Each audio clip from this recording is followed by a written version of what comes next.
तारे भैया अरे ताहे मुलाकात बैठल वाला हो। अरे का हम बताई अब मिललो जुललो बंद कर देले बिया ते हो अरे उहे हले भात मल दे अले उहे तलिता बनावे ना। अरे कौन बताओ हले पवन भैया वाला कैसे बताओ ना। आ जल्दी से फोला दावा। अच्छा रुक भले लो। हेलो हेलो ए बाबू बाबू अरे सुनो ना। Music by Roshan Jasila.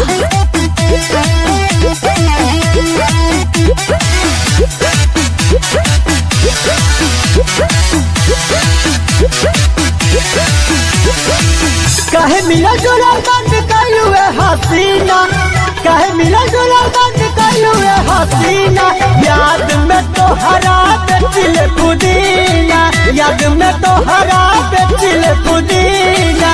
कैसे बताई मुश्किल भइल बजेना, बहरी निकले देता के हो ना। अरे सरवताया चकन बारे अरे मान जाए राजा जल्दी आइबो। आओ ना।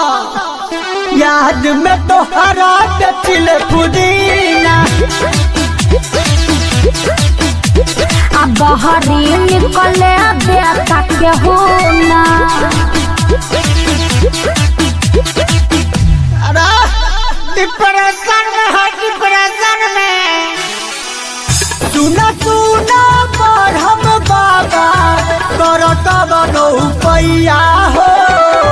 सुना सुना पर हम बाबा करत बनो पैया हो।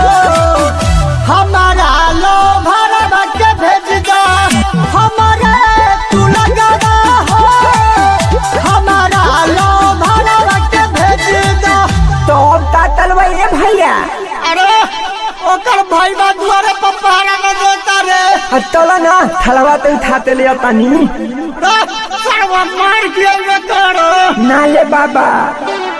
भैया के नंबर का बात करतानी, तनी समझ करानी हम देखतानी। बहरी निकल पुदीना बेचतानी, बहरी निकल पुदीना बेचतानी।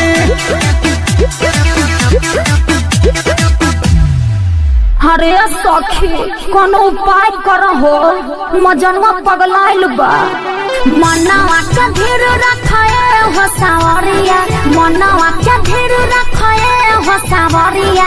चली जइहे भैया तनी पलाई बहरिया, आ चली जइहे भैया तनी पलाई बहरिया।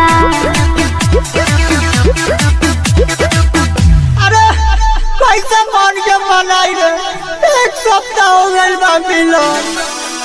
सुना तो हो कहदा अपना गोरी बड़ा का भैया से।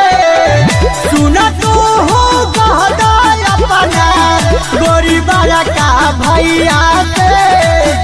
अब तालो बरवा मिले भैया तोहरा दुआरा पे। अब तालो भरवा मिले। अरे बाप रे का बिना इले मारे बाप रे बात करो तारू। हमारी टाइम चाहे जे हो जाए। चलो भैया चलो। हे भोलेनाथ करी कवनो उपाया है, हमारो बौरहबा भैया चला जाए बहरबा है। अब तारे मिले खातिर दुआरा ला भरबा है। अच्छा ठीक बात बताइए।